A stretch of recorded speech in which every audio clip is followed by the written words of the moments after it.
السلام عليكم ورحمة الله وبركاته. حياكم مولاي أحباب، أهلا بكم. أحمد صالح وبلقاء جديد في صناعة المحتوى الاحترافي في برنامج مايكروسوفت باوربوينت. بلقاء اليوم وللمبتدئين في برنامج باوربوينت رح نقدم لهم خدمة تصميم لوحات الانفوجراف البسيطة والجميلة والمعبرة لتوزيع الفقرات والأفكار ضمن السلايدات وضمن المشاريع بالعموم. فحتى ما نطيل، تكرما ضغط مفتاح اللايك وترك التعليقات ونعمل مشاركة لهذا الفيديو. وأيضا إذا كنت ضيف جديد على قناتنا بنتشرف فيك، اضغط مفتاح الاشتراك وفعل مفتاح الجرس ليصلك من أحمد صالح كل جديد. ويلا مباشرة يا أحباب لحتى نبدأ بلقائنا المتميز لهذا اليوم.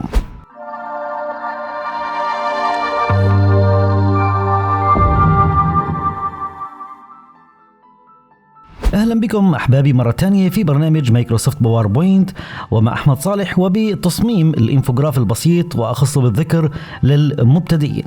طبعا أنا كنت مجهز بشريحة فينا نقول شريحة افتتاحية.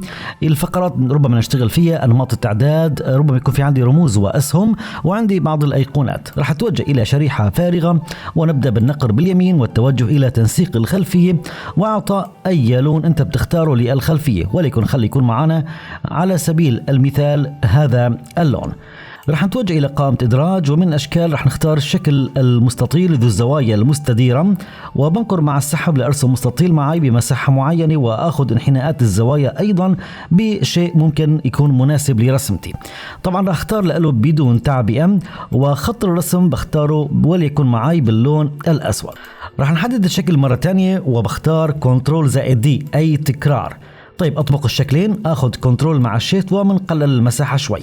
راح أضغط شيفت وأسحب الشكل للخارج بعض الشيء، وبرجع هون كمان بعطي تمدد للخلف أي زيادة بالحجم. تمام، خليني أضغط كنترول شيفت وانقلل كمان شوي من الارتفاع ليكون معنا بهذا المظهر. هذا الشكل بختار له بيكون عندي اياه بدون اطار اي بدون خط رسم، والتعبئه بنختار تعبئه خالصه ولتكن معي مثلا باللون الابيض. راح اتوجه الى ادراج، ومن اشكال في عندي الشكل مستطيل بزاويتين علويات فقط دائريه. انقر مع السحب لارسم الشكل وليكن معي بهذا المظهر، وبتوجه الى استداره وبنختار انعكاس أو استدارة بنسبة 90 درجة، لكن تكون عندي إياها لليسار. تمام، وبنقر مع السحب ليكون معي شكل بهذا المظهر. بضغط كنترول مع الشيفت لحتى نحن نوسع من حجمه بعض الشيء يكون بالمنتصف الأشكال، ورح نمدها من هذه المنطقة يعني يكون معي إلى الخارج. خلني أعطيه النقل إلى الخلفية مستوى ويكون معي بهذا المظهر. الآن رح اختار له بدون إطار بدون خط رسم، والتعبئة أنت الآن تبدأ بتحديد الألوان اللي رح تشتغل عليها، وليكن عندي مثلا هذا اللون الأزرق الكاشف. رح نحدد المستطيل الأول، أقلل فقط المساحة الواضحة عندي هون، هذه المساحة الفارغة. تمام، بنتوجه إلى إدراج، ومن أشكال نختار شكل بيضاوي. أضغط مفتاح الشيفت وبنقر مع السحب لأرسم دائرة صغيرة، كمان بضعها بمنتصف الأشكال بالضبط. خلي يكون عندي بمنتصف الشكل الخارجي أو الأخير هو اللي باللون الأزرق، يكون عندي هذا التطابق، ويكون عندي أيضا بالمنتصف بالوسط العمودي والأفقي بالضبط. بختار له بدون إطار، ونفس لون التعبئة اللي أخذناه للمستطيل يكون معنا بهذا الشكل. بحدد على الدائرة وبضغط كنترول مع شيفت. بعد ما ضبطناها بالمنتصف والوسط رح نوسعها كمان شوي عشان تاخد مساحة من الشكل المستطيل اللي لونه أبيض تماما.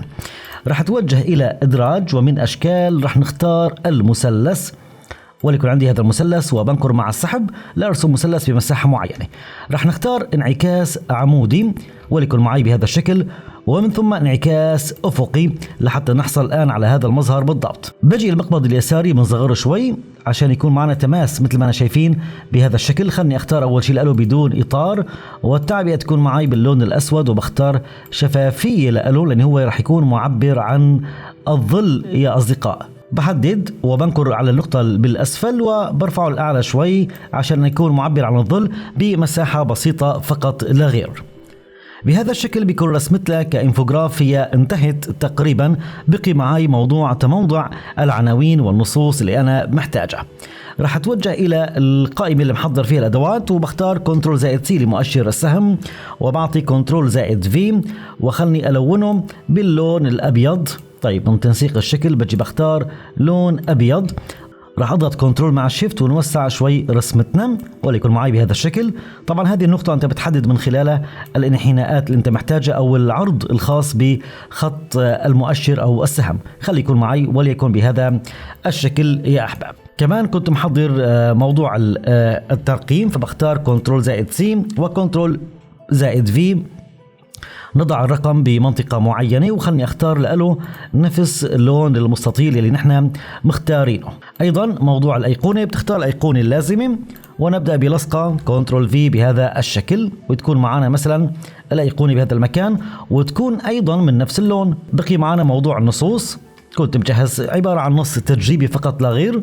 اعطي كنترول زائد في وبناخذ النص عندي بضعه بهذا المكان يا احباب.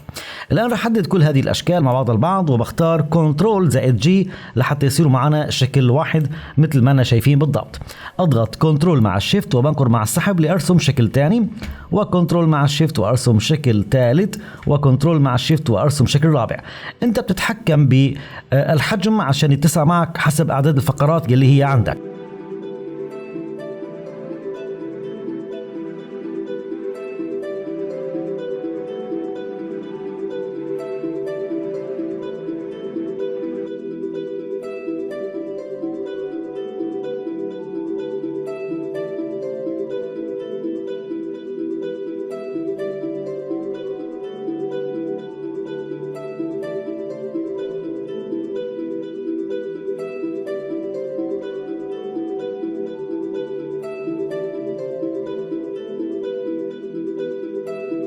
وبعد ما قمنا بضبط الخلفية ولو شغلنا العرض الآن رح نشوف انه في عندي رسومات انفوغراف بسيطة وجميلة ويمكن توزيع الافكار من خلالها.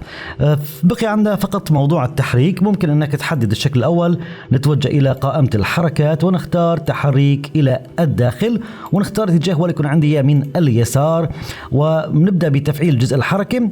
البداية بخليه مع السابق والمدة انت بتختار المدة الزمنية حسب نسبة العرض اللي انت محتاجها ونتوجه الى خيارات التأثير ونجعل لها وثب عند النهاية عشان يعطيني ايحاء جميل جدا بالحركة. بحدد على الشكل الاول اللي ضبطنا تنسيقات حركته بشكل جميل وابدأ بالنقر المزدوج على ناسخ الحركة واحدد وانقر مرة ثانية على الشكل رقم 2 ومن ثم على الشكل رقم 3 ومن ثم على الشكل رقم 4 ومن ثم سكيب. ولو شغلنا العرض الآن رح نشوف في عندي حركات جميلة جدا جدا لظهور الأشكال بنفس التأثيرات وضوابطها والمدة الزمنية يلي أخذناها. أتمنى إن شاء الله أكون قدمت لحضراتكم شيء جميل ونافع ولا فيكم كالمعتاد. فتكرما لا تنسوني من التفاعل والدعم. تجزوا عني كل خير وألقاكم على خير. دمتم برعاية الله والسلام عليكم ورحمة الله وبركاته.